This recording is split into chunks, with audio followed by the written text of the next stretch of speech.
Danette Wicker owns a spa and boutique in Fort Worth, Texas, and she joins me now. Thanks so much for coming on. So, you know, there's good news. COVID cases are trending down. Vaccines are going into arms. Many people feel now that the economic crisis is more of a threat than the pandemic. So lifting the mandatory COVID restrictions in Texas, you think that would be welcome news for businesses like yours? It really wasn't in the way it was done. We didn't have any warning. We don't have our enough mass vaccinations where you feel that the people with forward-facing jobs will be protected.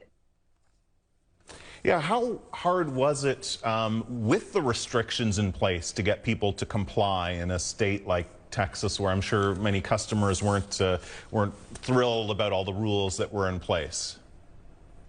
I wouldn't say it was easy, but we have become, and as business owners, we kind of got a rhythm going where it was a consistency. You knew you needed to have a face mask to come inside the businesses. So it wasn't any kind of conflict or a fight or a question. It was what was the city mandated, the state mandated, and people wore face masks. So, you know, now the governor's left it to counties to enforce, you know, whatever rules they want. So where you are, you know, we'll get this experiment where Dallas is continuing the mask mandate, and then 30 miles away, Fort Worth, where you are, they're lifting it. So then the burden's on you as the individual business. It must put you in a tough position if you want to, you know, say enforce a mask mandate now when your competitors might not. Exactly. And as a small business owner, I never, ever, ever want to be in conflict with my small other business owners. That is not what we want to do. We have a great community here in Fort Worth of small business owners. But as a small business owner, if I have a mask mandate that you need to have face masks to come into my business, if people don't respect that, then just don't come to my business. What the problem is that you'll have 10 to 15 of them coming into a business that they know they need to have face masks on, and they are coming to push you to what they believe the truth to be, that they don't have to wear face masks. Yeah, and we saw a lot of people in Fort Worth sort of making problems for people when they tried to enforce mask mandates. So you know, how aggressive can people be when you're trying to ask them to do these simple things?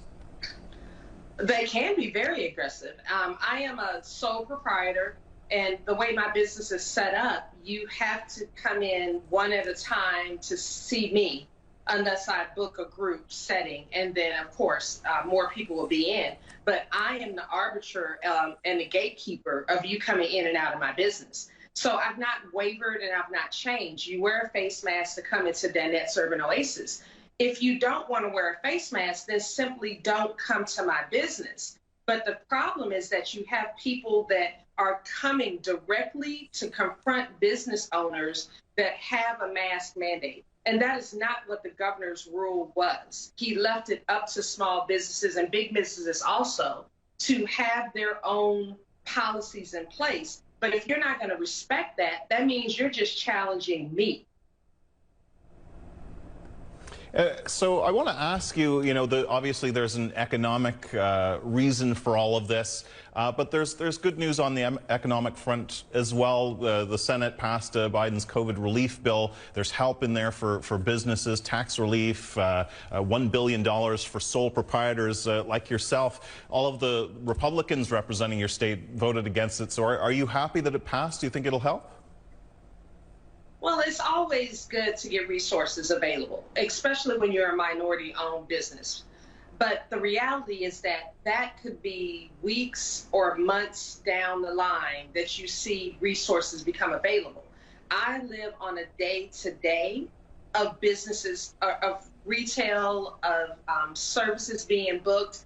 I may not have the wiggle room to wait another 3, 6, 9 weeks before any relief comes.